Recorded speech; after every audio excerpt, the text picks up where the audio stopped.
Bonjour à tous, c'est Florian Sautier. On se retrouve aujourd'hui pour une nouvelle vidéo sur Lightroom. Donc ce sera de la retouche de photos de paysage du lac du Lozon, donc ce lac qui est asséché et il y a de l'herbe dessus. Donc là normalement il y a de l'eau. Donc c'était après une randonnée d'environ 1 heure où on arrive et en fait on est dans la brume, plutôt dans le brouillard complet. Et on voyait pas à 3 mètres. Il y a même un vautour qui a décollé à quelques mètres de nous, un truc énorme. Mais donc ça faisait vraiment une ambiance mystique, mais on voyait pas grand chose quand même.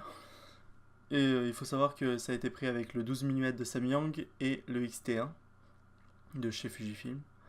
Le 12 mm n'a pas de profil de correction intégré. Donc on va aller dans correction de l'objectif, afficher le profil de correction et on va aller dans Samyang. Voilà. On voit avant, après, il y a la distorsion qui s'enlève. Le vignettage, on va le garder et on revient dans réglage de base. On va recadrer en 16 neuvième et on va appuyer sur CTRL parce que ça penche légèrement. Voilà, c'est bien mieux. Maintenant, on va augmenter un petit peu les contrastes, augmenter les blancs. On peut appuyer sur Alt pour vérifier qu'il n'y a pas de blanc cramé. C'est bon. A l'inverse, on va diminuer un peu les noirs. C'est bon. On va augmenter un petit peu la clarté. Comme ça fait... On distingue bien l'herbe qui est présente au premier plan. Et un petit peu la correction du voile pour vous distinguer tous les différents nuages. Peut-être un peu plus. Voilà. Donc, un avant, après. Donc là, il y a beaucoup plus de détails dans l'herbe. On voit un petit peu plus loin. C'est mieux. Maintenant, moi, je veux de l'herbe un petit peu verte, limite verte de gazon. On a envie de s'allonger dedans. Donc, on va aller dans teinte. On va cliquer sur la pipette. On va cliquer sur l'herbe et on va augmenter légèrement. Voilà. Peut-être un peu manuellement. Voilà. Donc là, c'est pas mal. On va diminuer un petit peu la saturation du vert, simplement. Voir si le jaune se fait quelque chose. Je crois que le jaune, on va le laisser comme ça, à 0. Donc avant-après, on est passé d'une herbe jaune à une herbe bien verte, pétante. On peut aussi s'amuser avec la luminance, donc légèrement augmenter. On continue, on va dans les courbes. On va légèrement monter les noirs pour faire un léger cut. Mettre un point ici et légèrement augmenter les hautes lumières. Voilà, donc avant et après la courbe, c'est bien. Maintenant, on va jouer à donner un peu de relief dans l'herbe. Donc, on va prendre un pinceau, augmenter légèrement l'exposition et éclaircir ce qui est déjà clair. Un peu comme le même principe que le Dodge and Burn sur Photoshop, sauf que c'est sur Lightroom.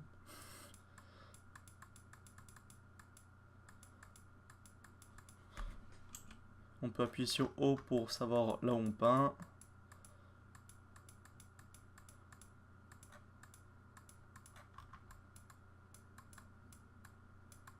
Donc je vais assez rapidement, mais on peut passer un peu plus de temps. Là c'est un peu pour le tuto quoi.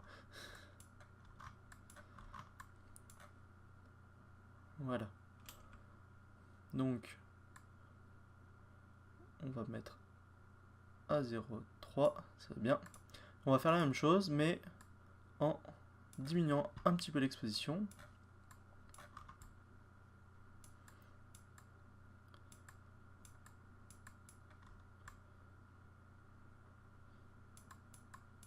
Voilà. Donc, avant, après les pinceaux, ça remet un peu de contraste dessus. Donc maintenant, on va prendre un filtre radial. On va le mettre sur l'herbe. Et on va augmenter légèrement l'exposition et on fait inverser. Voilà. Peut-être augmenter légèrement les contrastes. Voilà. On va prendre un filtre gradué maintenant. et on va diminuer l'exposition dans le ciel. Moins 0,25, c'est parfait.